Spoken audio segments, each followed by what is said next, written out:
오늘 함께 보실 말씀은 마태복음 10장 8절 말씀입니다. 제가 가지고 있는 성경책은 신약성경 15페이지에 있고요. 마태복음 10장 8절 말씀, 우리 한 절 말씀인데요. 우리 같이 한 목소리로 합독하도록 하겠습니다. 병든 자를 고치며 죽은 자를 살리며 나병 환자를 깨끗하게 하며 귀신을 쫓아내되 너희가 거저 받았으니 거저 주라. 우리 한 번만 더 읽을까요?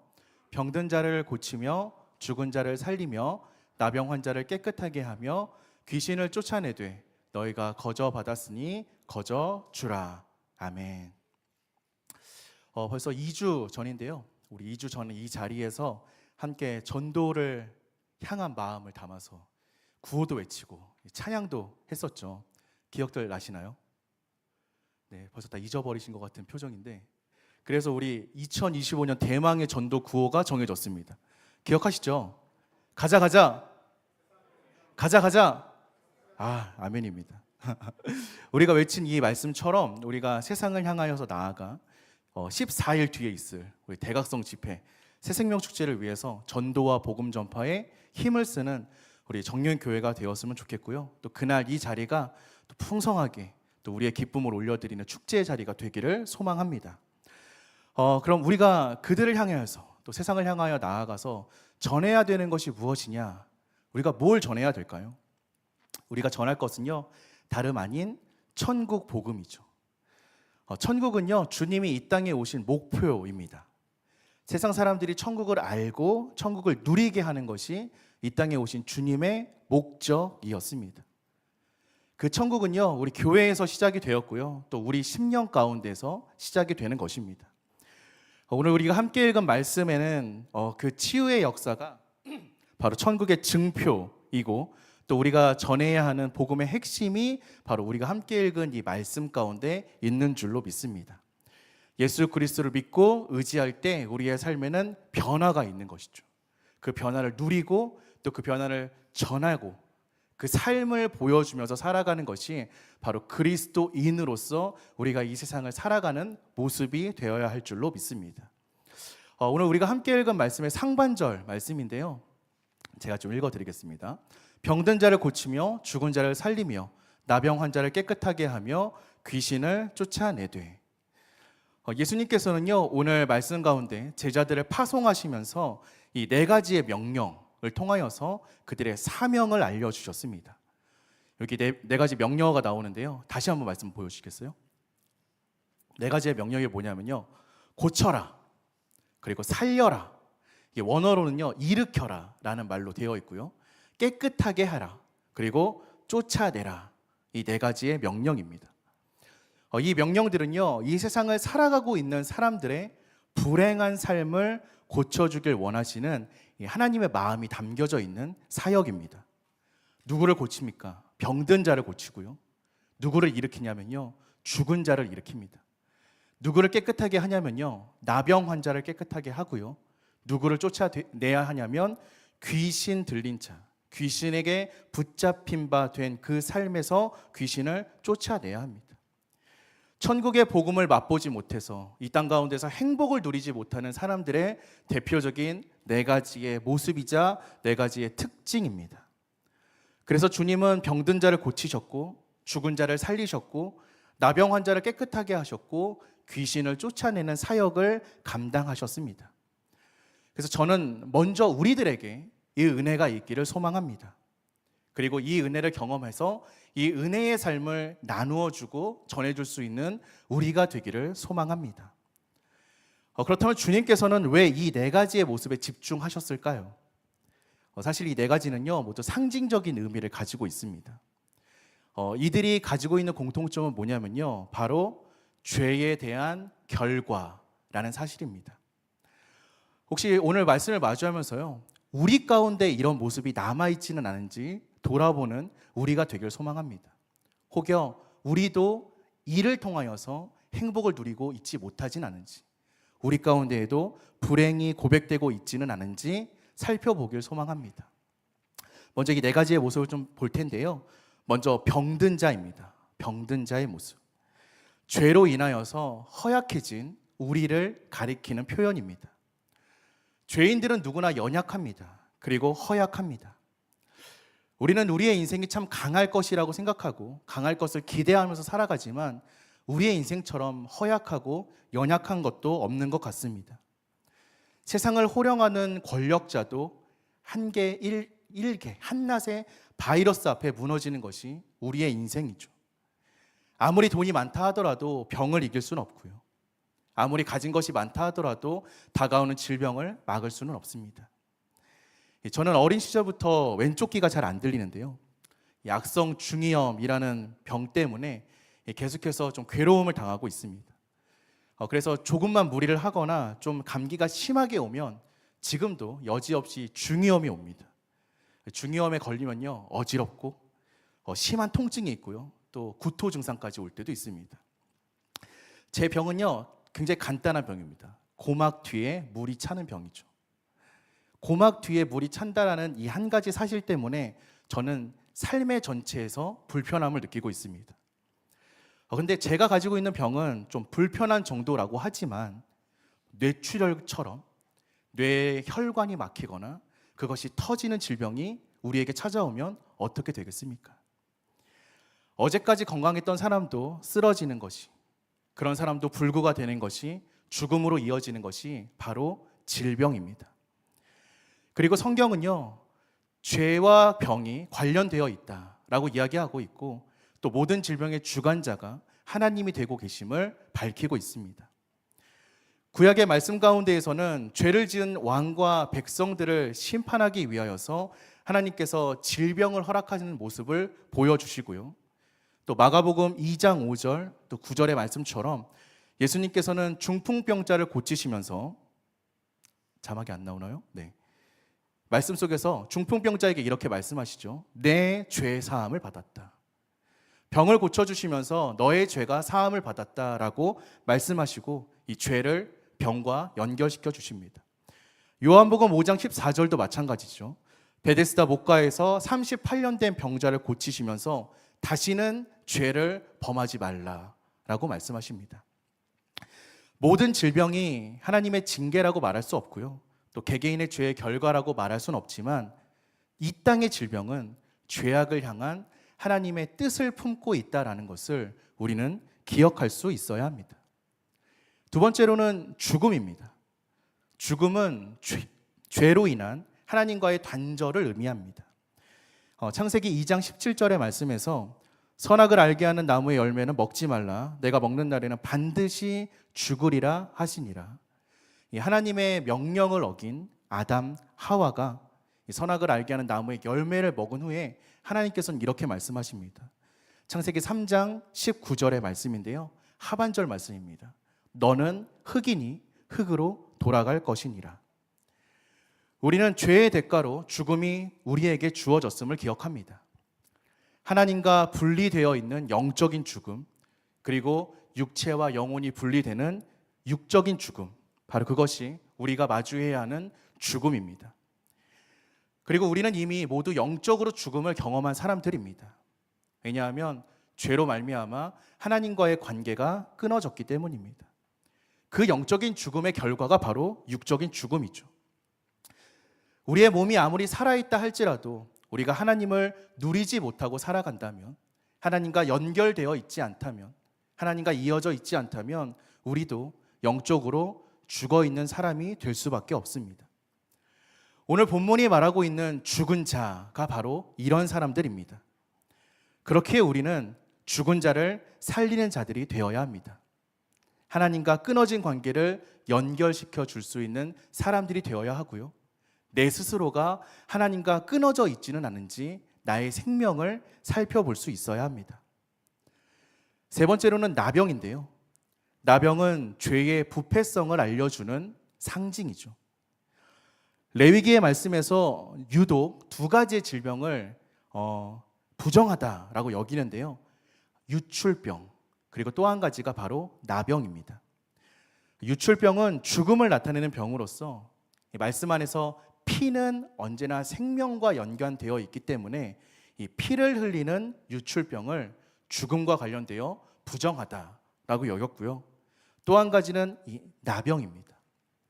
나병은 우리가 잘 알고 있는 것처럼 몸이 썩어 들어가는 질병입니다. 그런데 이 나병의 특징은요, 통증이 없다는 것이죠. 몸이 썩어져서 손끝 발끝이 떨어져 나가도 아픔을 느끼지 못합니다. 마치 죄가 우리의 인생을 더럽히고 우리의 모든 관계를 깨트리고 우리의 영혼을 끊어지게 만든다 할지라도 그것을 알지 못한 채 오히려 죄를 짓는 그 순간에는 쾌락을 느끼는 우리의 모습을 보여주는 것 같습니다. 실제로 죄는 우리에게 쾌락을 더해줍니다. 그래서 많은 사람들이 죄를 지으면서 그게 죄인지도, 그게 우리의 인생을 망치는 길인지도 잘 알지 못한 채 살아갑니다. 제가 요즘에 그 드라마를 좀 보는데요. 네, 그 스트레스를 풀기 위해 하고 있는 것이 드라마 감상, 영화 감상입니다. 그런데 요즘 드라마를 보면요, 참 안타까운 것들이 많이 있습니다. 뭐가 안타깝냐면요, 요즘에 유행하는 드라마에요, 항상 등장하는 게 동성애입니다.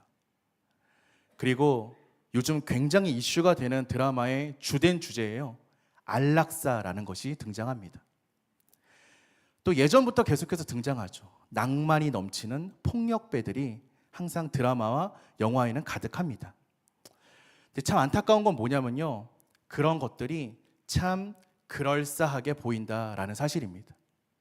그럴듯하게 포장이 되어서 드라마가 우리에게 눈물을 주기도 하고요, 웃음을 주기도 합니다. 그것들을 통하여 감동을 받다 보면요, 우리는 세상에 대해, 죄에 대해 문턱이 낮아질 수밖에 없습니다. 그럴 수 있지, 저것도 괜찮은 건가 보다. 이게 바로 죄의 속성이죠. 하나님 앞에서 우리는 모두 나병 환자입니다. 아픈지도 모른 채 그저 죽음으로 끌려가고 있는 사람들입니다. 죄가 우리의 인생을 잠식하고 우리의 인생을 썩어가게 만들고 있지만 알지 못하는 것이 바로 우리의 인생인 것입니다. 마지막으로 예수님께서 집중하셨던 모습은 귀신 들린 자입니다. 귀신은 죄의 지배성을 뜻하는데요, 죄를 짓는 이들이 나의 주인이 누구인지, 내가 누구의 이끌림을 받으면서 살아가고 있는지를 잘 보여주는 대목이라고 할 수 있습니다. 사람들은 누가 가르치지 않아도 이기적으로 행동하고 나쁜 행동을 통하여 쾌락을 느끼면서 살아갑니다. 그런데 문제는요, 죄를 지으면서도 우리의 시선은 늘 내가 아닌 타인에게 있다는 사실입니다. 항상 남 탓을 하면서 살아갑니다. 세상 탓을 하면서 살아갑니다. 그래서 나를 돌아보지 못하게 만듭니다. 하나님 말씀에 나를 비추어 보는 것이 아니라 그저 나를 숨긴 채 계속해서 말씀 앞에서 내가 거짓말을 하고 탐심을 갖게 하고 살인하게 하고 간음하게 만듭니다. 우리의 인생이 하나님의 말씀이 아닌 세상을 향하여 세상을 따르게 마귀가 우리의 뜻과 주인이 되도록 이끌어 간다는 것입니다. 사랑하는 성도 여러분, 혹시 행복을 느끼면서 지금 살아가고 계십니까? 우리가 세상을 살아가면서 행복하지 못하다면 그 이유가 어디에 있습니까? 돈이 부족해서 행복하지 못할까요? 권력이 없어서 행복하지 못할까요? 아니면 우리에게 건강이 있지 않아서 행복하지 못하다라고 느낄까요? 우리가 행복하지 못하게 살아가는 이유는 다른 것에 있지 않습니다. 우리의 불행은 죄가 바로 그 이유가 되고 있습니다. 죄가 우리를 병들게 만들고 죄가 우리를 죽음으로 인도하고 있습니다. 죄는 우리를 썩어지게 만들고 죄는 우리를 마귀를 따라 살아가도록 인도합니다. 그래서 우리는 이 죄를 끊어냄을 통하여서 불행의 원인을 치유할 수 있어야 합니다. 이것이 바로 하나님께서 우리에게 더해주시는 복음의 핵심이고 천국의 소망이고 우리가 전할 복음의 내용인 줄로 믿습니다. 그런데 여기서 더 중요한 것은요, 이 사실을요, 거저주라 라고 예수님께서 말씀하고 계신다라는 사실입니다. 오늘 말씀의 하반절인데요, 너희가 거저 받았으니 거저 주라. 마태복음 10장 8절의 하반절 말씀이죠. 말씀 한번 띄워주시겠어요? 네, 너희가 거저 받았으니 거저 주라. 왜 거저 주라고 말씀하십니까? 거저 받았기 때문이죠. 우리의 인생의 가장 큰 선물과 우리 인생의 가장 큰 축복, 이것이 바로 하나님께서 우리에게 거저 주신 구원의 은혜이기 때문에 이 은혜를 우리도 거저 주어야 한다는 것입니다. 여러분, 천국은 어떻게 들어갈 수 있습니까? 천국은요, 인간의 노력으로 갈 수 없죠. 천국은요, 돈으로도 못 갑니다. 힘으로도 못 가죠. 지식으로도 못 가고요, 권세로도 못 갑니다. 벼슬로도 못 가고 외모로도 못 갑니다. 다 기억하시죠? 제가 떠오르는 멜로디가 있으십니까? 돈으로, 네, 그거 맞습니다. 그럼 우리가 어떻게 갈 수 있습니까? 믿음으로, 거듭남으로만 갈 수 있는 것이 바로 천국입니다. 그리스도를 믿음으로, 십자가를 의지함으로 우리는 천국에 갈 수 있고, 그를 통하여서 우리는 질병을 치유받을 수 있으며 죽은 자가 살아남을 경험할 수 있고 나병이 깨끗해지며 귀신이 쫓겨남을 경험할 수 있는 것입니다. 이 모든 것이 하나님의 선물이고 하나님의 은혜입니다. 하나님께서 왜 이 모든 것들을 우리에게 선물로 주셨습니까? 우리의 힘으로는 할 수 없기 때문입니다. 우리는 그저 하나님 손에 만들어진 피조물에 불과하기 때문입니다. 아등바등 살아봐야 100년 남짓밖에 살아갈 수 없는 인생이기 때문입니다. 그러니 우리가 무슨 수로 하나님의 나라를 찾아내고 우리가 무슨 수로 하나님의 나라에 들어갈 수 있겠습니까? 우리의 힘으로 할 수 없기 때문에 예수님이 우리에게 오셨습니다. 우리를 대신하여 십자가에서 죽으셨고 그분을 믿기만 하면 그 사랑이 우리에게 덮어져서 우리의 죄가 사해지고 하나님의 자녀가 되는 권세가 우리에게 주어지는 것입니다. 그러니 우리의 마음에 다시 한번 주님을 영접하고 그분만을 의지하는 우리의 소망이 있기를 소망합니다. 우리의 신앙이 회복되기를 소망합니다. 그것만이 천국으로 들어갈 수 있는 입장권이기 때문입니다. 우리가 이 사실을 깨닫게 되면요, 우리의 인생이 변할 수밖에 없습니다. 왜냐하면 우리의 인생이 하나님의 선물로 여겨지기 때문입니다. 우리가 가진 모든 것들이 하나님의 은혜라는 사실을 깨닫기 때문입니다. 내가 살아가는 이 모든 순간이 하나님의 은혜요, 하나님의 선물입니다. 은혜로, 선물로 가득한 우리의 인생을 살아가면서 우리는 어떻게 살아가야 하겠습니까? 당연히 이 기쁨을, 이 감사를, 이 선물을, 이 은혜를 나누면서 살아갈 수밖에 없지 않겠습니까? 하나님 앞에서 합당하게 살아가고 이웃들에게 사랑으로 나아가는 것이 은혜와 선물로 가득한 우리의 인생의 올바른 모습이 되지 않겠습니까? 그래서 저는 오늘 말씀을 읽으면서 가장 집중해서 살펴보길 원하는 단어가 바로 거저라는 단어입니다. 우리가 은혜를 거저 받았습니다. 조건도 없고요, 이유도 없습니다. 내가 무엇을 해서도 아니고요, 내가 어떠하기 때문도 아닙니다. 그냥 주어졌습니다. 병을 고치시고 영 죽을 나를 살리시고 나병과 같은 죄에서 깨끗하게 하시고 우리의 인생을 붙잡고 있는 마귀의 권세를 내쫓아 주신 것, 이 모든 것이 거저 받은 것입니다. 그러니 우리도 거저 주어야 합니다. 조건을 따지지 않고요, 이유를 곱씹지 않아야 합니다. 누구는 은혜를 받을 만하고 누구는 은혜가 아까운 사람이 아니라 끊임없이 선물을 전해주는 사람이 되어야 합니다. 그냥 주어야 하고요, 거저 주어야 합니다. 제가 군대를 제대하고 나서요, 진로를 놓고 굉장히 많이 고민했던 시기가 있습니다. 어떻게 살아가야 할지, 앞으로 어떻게 가야 할지 고민을 하던 시기가 있었는데요, 그때 당시에 섬기고 있었던 중고등부를 따라서 수련회를 참석을 했습니다. 당시에 제가 섬기고 있던 교회가 굉장히 작은 교회였는데요, 이 작은 교회들이 모여서 연합수련회를 진행을 하기 때문에 이 조를 나누어야 되는데 교사와 학생들을 같은 교회랑 묶어주지 않더라고요. 그래서 제가 이제 다른 교회 아이들과 그 수련회 첫날을 같이 지냈는데요. 감사하게도 이 친구들이 딱 보면 아시겠지만 저를 굉장히 좋아하고 신뢰하고 사랑하고 아껴주고 저를 좋게 봐왔는지 하루가 마무리되는 시점 중에 자신들의 전도사님을 소개시켜주고 싶다고 저를 만나게 해줬거든요. 참고로 남자입니다. 네, 네 남자예요. 만나고 보니까요 저보다 한 2-3살 많은 전도사님이셨어요. 또래 전도사님이죠. 그래서 인사를 나누고 아주 짧은 시간을 좀 같이 나누었는데 갑작스럽게 이분이 저한테 기도 제목이 있냐고 물어보시는 거예요. 평소 같으면 그냥 의뢰이 지나갔을 텐데 그때 당시에는 제가 고민을 하던 것이 뭐였냐면 신학을 해야 하는가, 주의 길을 걸어야 하는가 라는 걸 고민하고 있었거든요. 그리고 이제 상대방이 전도사님인데다가 이제 오늘 보면 안 볼 사람이라는 어떤 믿음이 있었기 때문에 편안한 마음으로 제 고민을 나누었습니다. 네, 신앙 상담을 좀 했죠. 그리고 그냥 헤어지고 하루가 지났습니다. 둘째 날 저녁 집회 시간이 되었는데요.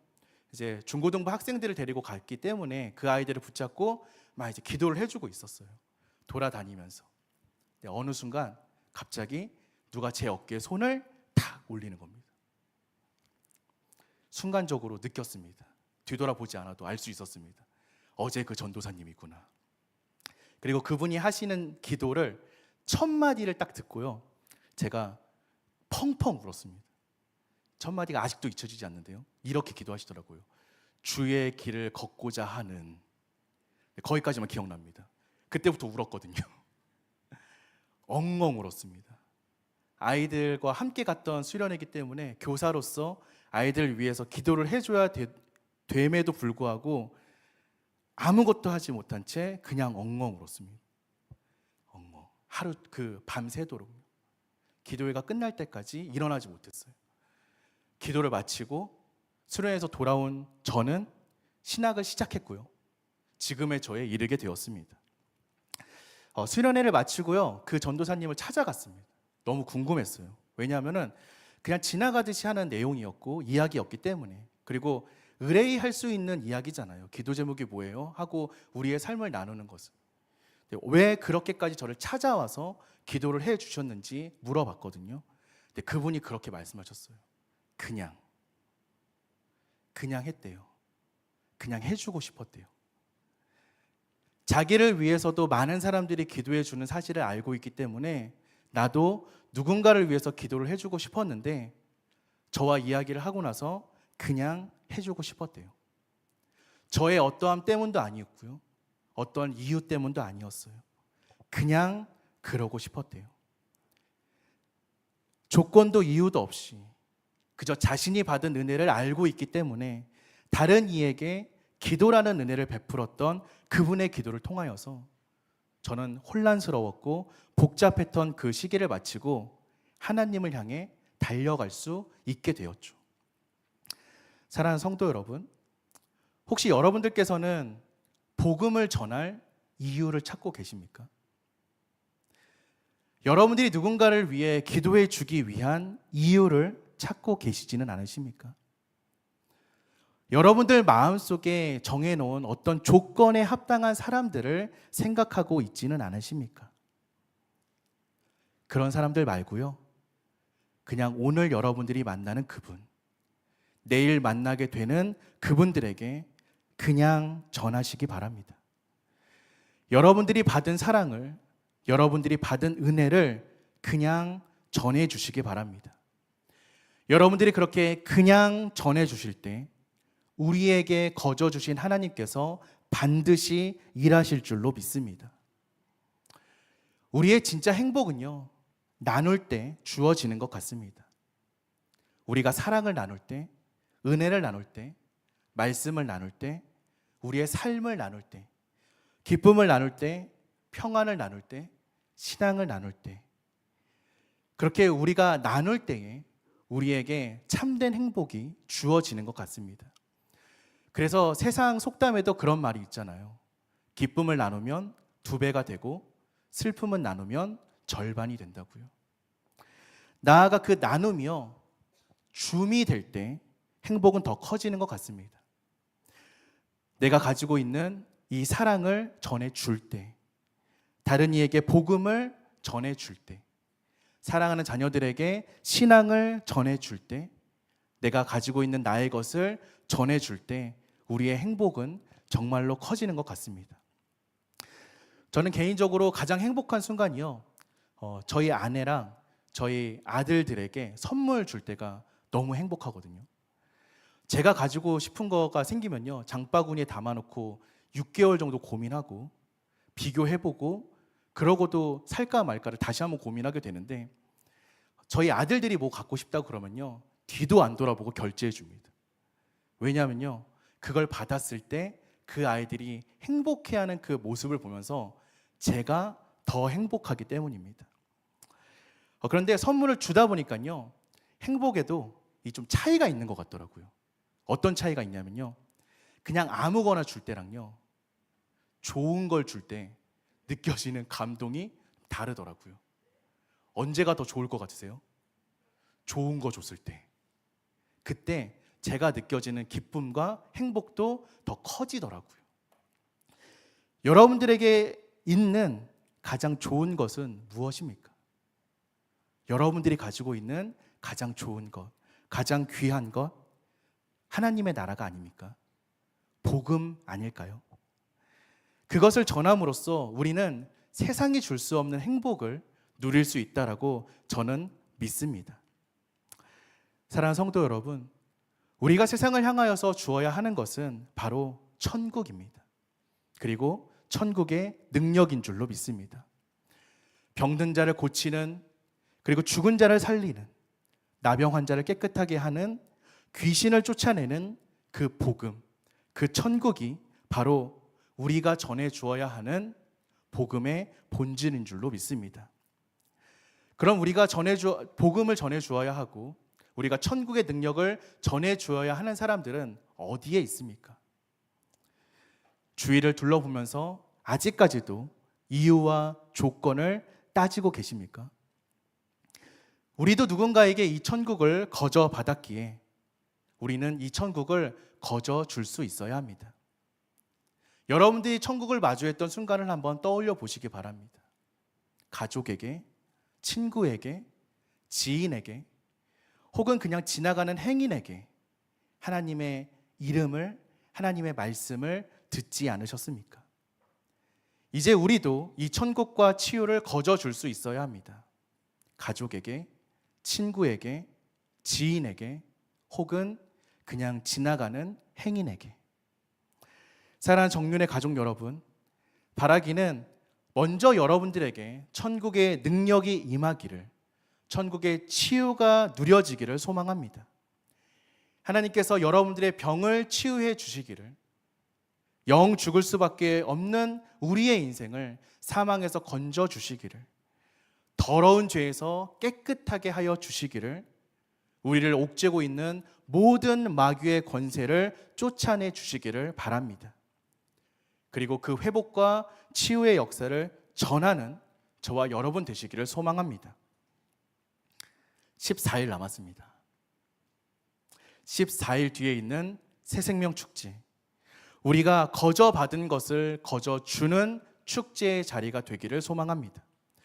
치유와 회복의 역사가 차고도 넘치는 참된 힐링의 자리가 되기를 소망합니다.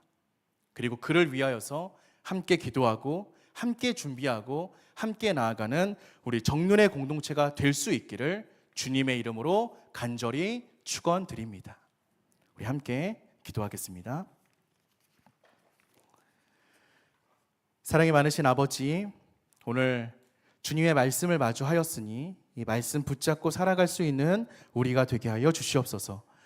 주님께서는 우리에게 찾아오셔서 우리의 질병을, 우리를 죽음에서 건져주시고 병을 치유해 주시고 또 죄를 깨끗하게 해주시고 우리를 옥죄고 있는 세상의 사망 권세를, 악마의 권세를 내쫓아 주셨습니다. 아버지, 하오나 이렇게 크고도 놀라운 은혜가 우리에게 거저 주어졌음을 다시 한번 기억합니다. 주님, 우리가 거저 받았기에 이제 거저 주기를 소망합니다. 우리가 만나고 있는 모든 이들에게 우리가 누리고 있는 천국의 복음을 전해줄 수 있는 정륜의 모든 공동체가 되게 하여 주시옵소서. 누구는 어떠니까? 저 사람은 어떻습니까? 저 사람은 어떻게 살아가고 있습니까? 저 사람은 이래서 안 되고 저 사람은 이래서 안 되고. 주님, 우리의 마음에 그런 조건이나 이유가 있는 것이 아니라 그저 만나는 모든 이들에게 주님의 사랑을 전해줄 수 있는 복음의 공동체가 되게 하여 주시옵시고, 그런 우리의 손길을 통하여서 우리 주변에 있는 많은 이들이 주님을 알아가게 하시고 주님으로 기뻐하게 하시고 주님으로 감사한 삶을 누리게 하여 주시옵소서. 이제 14일 앞으로 다가온 새생명축제, 주님께서 은혜 주시고 복을 더하여 주셔서 정말 세상과 교회가 이어지는 이음의 자리가 될 수 있도록 역사하여 주시옵시고, 그로 말미암아 복음의 잔치가 차려지는, 정말 축제가 열어지는 그런 시간들 되게 하여 주시옵소서.